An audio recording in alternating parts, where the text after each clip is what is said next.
आई असणे म्हणजे फक्त मुलांना वाढवणं नाही, तर स्वतःला रोज नव्यानं घडवणं आहे. आई थकत असते, पण हार मानत नाही. तिच्या हातात घर असतं आणि हृदयात संपूर्ण कुटुंब. प्रत्येक आईच्या शांत असण्यामागे हजारो न बोललेले संघर्ष असतात. आईची ताकद तिच्या आवाजात नाही, तर तिच्या सहनशीलतेत असते. स्वतःची स्वप्न बाजूला ठेवून जी दुसऱ्यांचं जग सुंदर करते, ती म्हणजे आई. आई कधी खरंच थकते का? की ती फक्त हसत राहते? चला इकडे शिवांशची झोप तर झालेली होती. मग त्याचं पण आवरून घेतलं आणि मग हे तूप बनवायचं होतं खूप दिवसांपासून. मग ते देखील मग मिक्सरमध्ये बारीक करून छान असं तूप पण बनवून घेतलं. त्याला तर खूप वेळ गेला. तोपर्यंत शिवांशची राहिलेली कामे, त्याला खाणं वगैरे सगळं आटपून घेतलं आणि मग सायंकाळच्या वेळेस आम्हाला बाहेर जायचं होतं.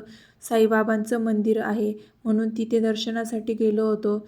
खूप छान वातावरण झालेलं होतं आणि पाऊस पण येऊन गेलेला होता. म्हणूनच अगदी मन प्रसन्न झालं. इथे दर्शनाला आलो आणि खूप शांत वातावरण होतं. आणि त्यानंतर मग दर्शन घेतले. बाहेर थोडासा फेरफटका मारायला गेलो. इथे बघा वातावरण किती सुंदर आहे. झाडे झुडपे आहेत. खूप मोठी मोठी झाडे आहेत. इकडे पण गेलो शिवण्याला बघा इकडे ही झाडं सापडली होती आणि त्याला छान छान फुलं होती. ही बारीक फुले कशाची आहेत ती मला दाखवत होती. पण मला काय याचं नाव काही समजेना. तुम्हाला जर माहीत असेल तर कमेंटमध्ये नक्की सांगा. आणि त्यानंतर मग आम्ही निघालो होतो घरी यायला. वाटेतच इथे फर्निचरचं शॉप होतं. तिथे आम्हाला शोकेस बघायचं होते, ते आम्ही बघून घेतलं. व्हिडिओ कसा वाटला नक्की कमेंट करून सांगा आणि लाईक, शेअर, सबस्क्राईब करायला विसरू नका. बाय.